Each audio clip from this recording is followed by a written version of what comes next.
Discuss about the Oracle database deinstallation procedure, especially if in your machine in one system, if you have two different database installed in the same machine and you wanted to deinstall any one, like as you can see in my computer, in my laptop, you can see 12c and 19c both are installed into the same machine, and I wanted to deinstall any one. So if you go with the traditional way of doing the deinstallation, in that case it might cause impact on your existing another database setup that you don't want to disturb. So that you wanted to save, without impacting that you wanted to deinstall the other one. Like I have a 12c and 19c, and if I want to deinstall any one, then if I go with the traditional way of doing it, like we go with a deinstall option, and from here we run a bat file, and then we whatever the detail it asks, after executing it through command prompt, whatever detail it asks, we provide that, and then it do the deinstallation. But by doing this way, it impacts your existing 12c database as well, but I don't want to disturb that.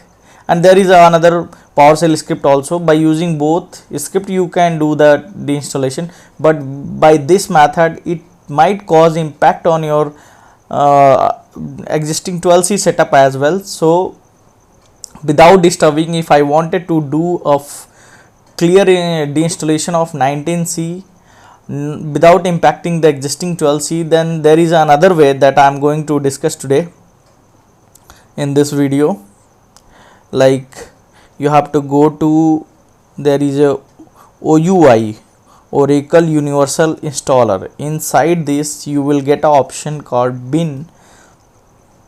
Inside the bin, if you see the setup, so you have to click on this, and it will you have to log in with admin actually.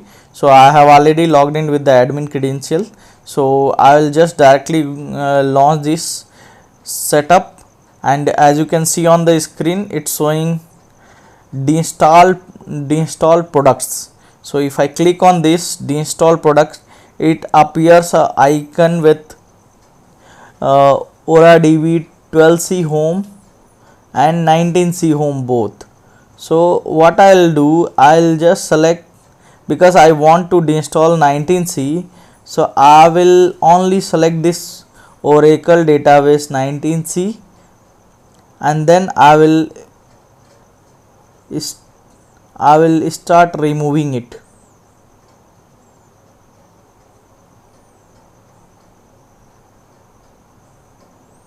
I will click on remove. So after that I have to click on S, and then it will start the deinstallation of 19c, existing setup of 19c. As you can see, now I started doing it. So yeah, it's happening. It takes some time.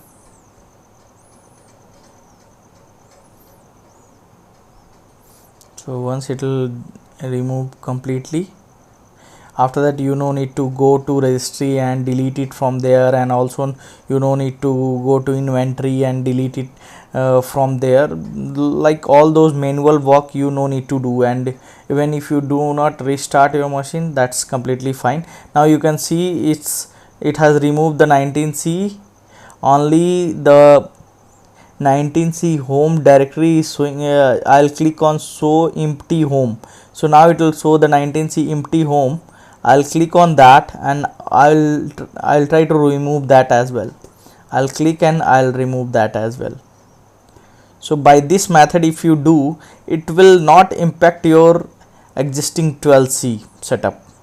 Now you see it has removed everything related to 19c. There is nothing related to 19c now. I'll close it, and then I'll cancel it, because I have done the deinstallation. Now if you see inside, there is inside the you will see only this much things, that also I am going to remove it from here. And you won't get anything after that.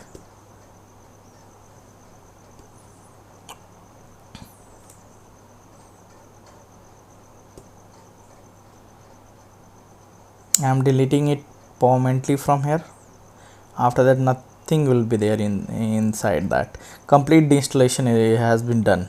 So yeah, this is the way you can do that. And now if you wanted to connect to 12c, it will not impact, but in another way if you do, you will have an impact.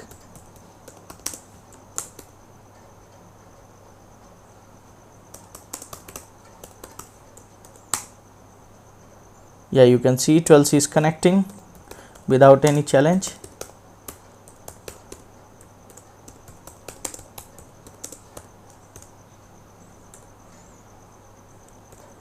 $v database,